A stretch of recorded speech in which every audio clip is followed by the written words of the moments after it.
Hello guys, स्वागत है आप सभी का शिव ओम क्लासेस के ऑनलाइन प्लेटफॉर्म में। अगर आपको अपनी क्लास का कंप्लीट स्टडी मटेरियल जैसे वीडियो क्लास हो गई, नोट्स हो गए, मॉडल पेपर हो गया, एनसीईआरटी सॉल्यूशंस हो गए, एमसीक्यू टेस्ट हो गए, ये सब कुछ चाहिए और वो भी बिना किसी चार्ज के, यानी कि फ्री ऑफ कॉस्ट, तो अभी प्ले स्टोर पर जाइए और शिव ओम क्लासेस नाम से हमारी जो ऐप है वो डाउनलोड कर लीजिए। या फिर आप क्या कर सकते हैं, ये हमारे व्हाट्सअप नंबर है, आप हमारे को व्हाट्सअप पे मैसेज करके अपनी क्लास वगैरह बता दीजिए, हम वो नोट्स जो है आपको व्हाट्सएप पे भेज देंगे। तो हम जो मुहावरे पढ़ रहे थे उसके अंदर अगला मुहावरा देखते हैं। अगला मुहावरा है उड़ती चिड़िया के पर गिनना। अगला मुहावरा क्या है? उड़ती चिड़िया के पर गिनना।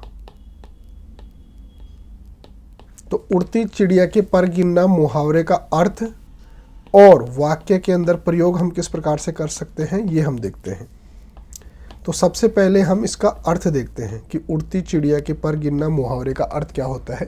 तो इसका अर्थ होता है भीतर तक की बातें जान लेना। बातें जान लेना यानी कि आंतरिक बातें भी जान लेना। अब सर इसका वाक्य के अंदर प्रयोग कैसे कर सकते हैं? तो उड़ती चिड़िया के पर गिनना मुहावरे का वाक्य के अंदर प्रयोग कैसे कर सकते हैं? जैसे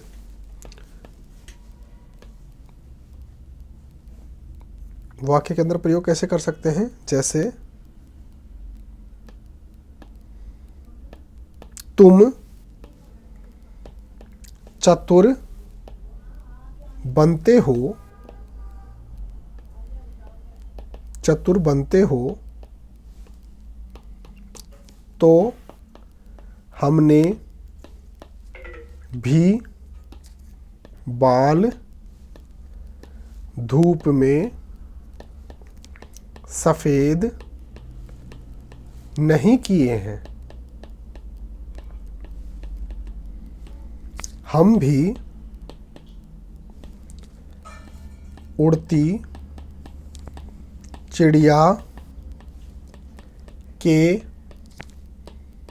पर गिन लेते हैं।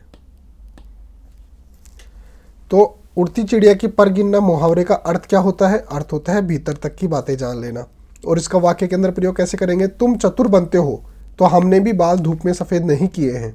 हम भी उड़ती चिड़िया के पर गिन लेते हैं। तो यहाँ पे देखिए, उड़ती चिड़िया के पर गिन लेते हैं, इसका मतलब क्या हो गया? वो उसकी आंतरिक बातें जानते हैं जो वो नहीं बता रहा है, यानी कि भीतर तक की बातें जानते हैं। तो इस प्रकार से हम इसका अर्थ और वाक्य के अंदर प्रयोग कर सकते हैं। तो मिलते हैं अगले टॉपिक के साथ। बने रहिए शिव ओम।